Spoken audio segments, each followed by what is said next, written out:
Avevamo previsto un piccolo intermedio, un intermezzo tra un panel e l'altro, dando uno sguardo verso l'Europa. Johannes De Jong, il direttore della Sallux Foundation, che è la fondazione con la quale noi lavoriamo moltissimo su questi temi, insomma, il problema delle aree cosiddette interne non è un problema solo italiano. Ecco, lui per 10 minuti esatti ci parlerà del caso olandese. Allora io saluto Johannes, lo ringrazio per aver assistito a una parte del nostro dibattito darei a lui la parola dicendo ai nostri ospiti che la traduzione, Johannes parlerà in inglese, però sarà proiettata e quindi la traduzione italiana potete ricavarla dal video. Johannes, a te la parola. Good morning, Italy. I hope the weather in your country is better than in mine at the moment. Here it's Thank you so much. fantastic. Huh? Thank you so much for the cooperation between Sallux and Fondazione Magna Carta in this event to Caesar and to God.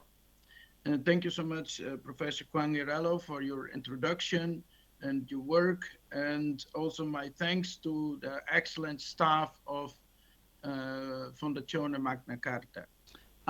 So you can see that I titled the presentation, Hooray, we are in a recession, demographics in the Netherlands. Now that sounds a bit silly, but this is more or less the situation that we are in. And if I go to the next slide, then you can see why we in the Netherlands, as in Italy, have a problem. We appreciate the older generations, but we also can see that it leads to certain challenges on the work floor. We go to the next slide, then you can see that I will not repeat what you can read.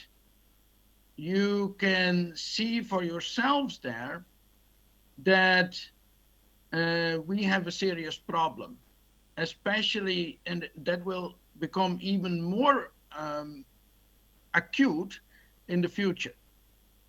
So we will have a very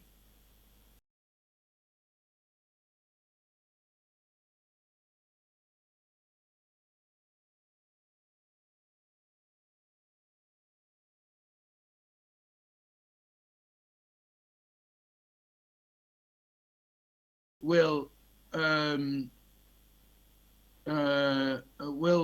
consider me young,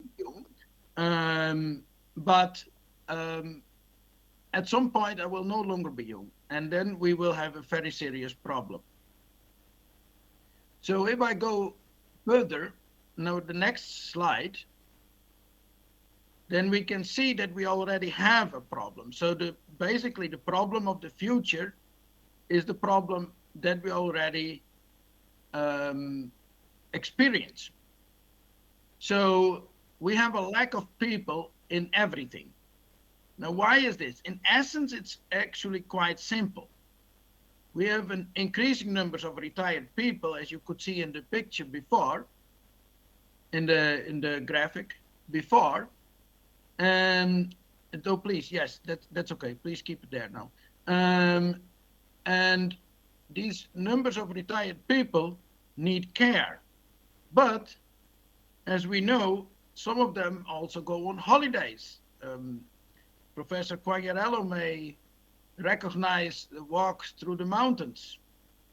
And they go to restaurants, they drive cars, and so on. So obviously they consume services, they use services, they consume products, but they don't produce them. This is normal, this is okay. But given the generation, the imbalance between generations, we have a problem. And in the Netherlands, we can already see this very clearly. If we go to the next slide, thank you. Then you can see that I took a number of screenshots from several articles from this year, basically, and this year and last year. And you can see that we already have a massive problem. We have a shortage of bus drivers, care personnel, teachers, and so on. And in the article about shortages of bus drivers, you can see the next problem. The title of that article is Ban on Leave at Bus Company Hermes Due to Shortage of Drivers. Now, what does that mean? That means the following, that leads to the following point, to the next slide.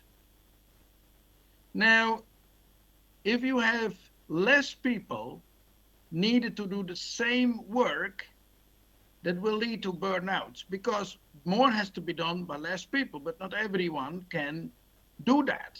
So some people fall off. But then the effect is that we have more people falling off because we then even have less people for the same work, etc., etc. So you see the domino effect that creates. So basically, shortages create more shortages. Now, if I go to the next slide, some people say, okay, we have a solution, it's called migration. I question that, especially in the Dutch context, but I think also broader European context, I come back to that. You see that this is a challenging situation. I will not repeat everything that you can read already, but you can see that as I presented here, migration, I don't think it is a solution, and certainly not in the Dutch context. But the Dutch context matters for all of Europe. I'll come back to that. So if I go to the next slide, I think that we need to reassess what we need. We cannot just proceed, assume that we can do the same with less people. We can't. So basically, we need to do less.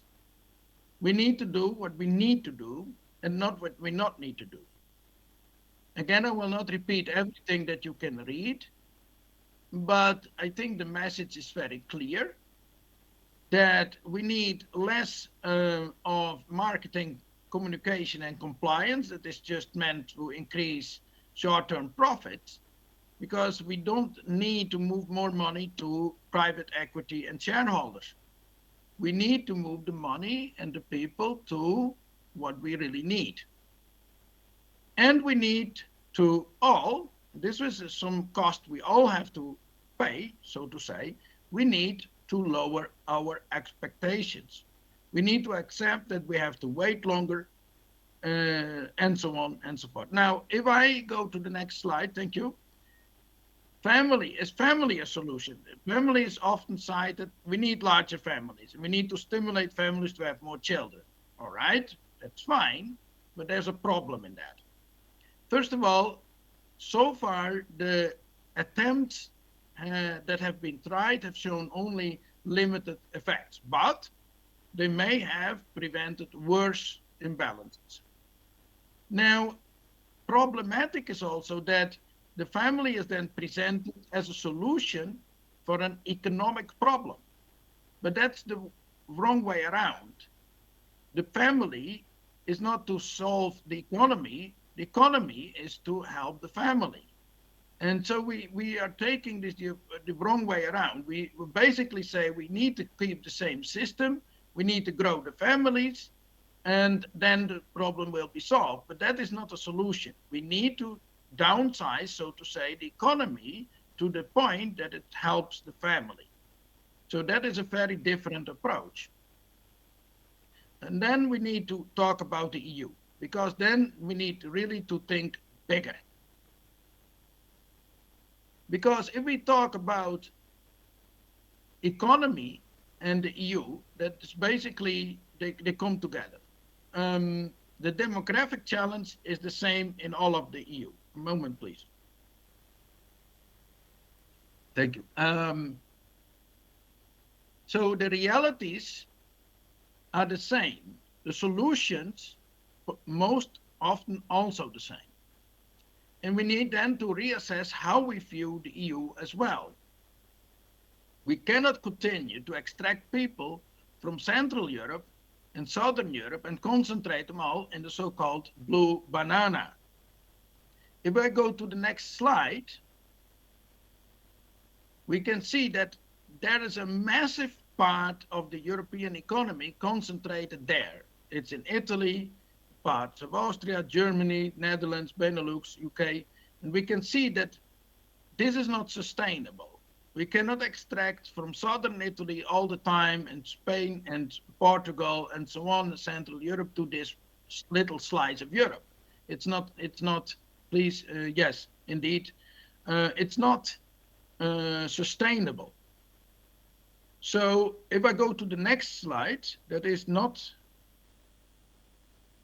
yeah, that is this one. We need, if we reassess our economic model and move from growth to need, we can change these dynamics. Why expand business in the blue banana if the people that can do it are in Bulgaria? Why not then expand the business in Bulgaria? This is a simple example. So basically, we need to move the capital to where the people are instead of the other way around. And when I think about a real future like 2070, we may even need to move people to where the people who can provide healthcare are. But then we need to maintain the connections. We need high-speed rails, for example, across Europe. I could imagine that people live in France in their older age in nice compounds where there's healthcare, but have a very good high-speed connection with the family in the Netherlands.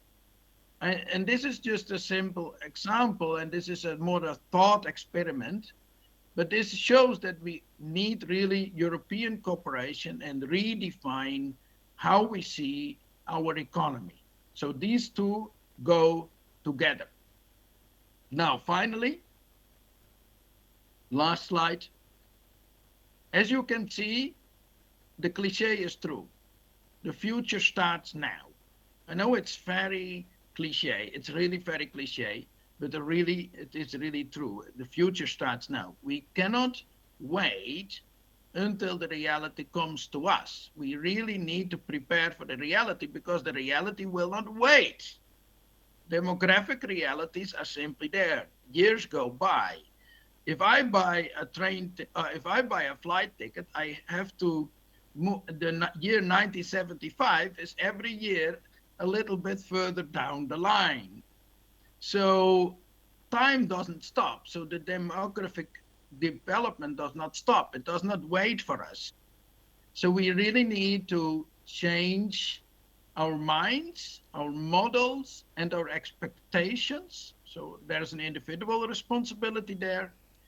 And we need politics that answers this.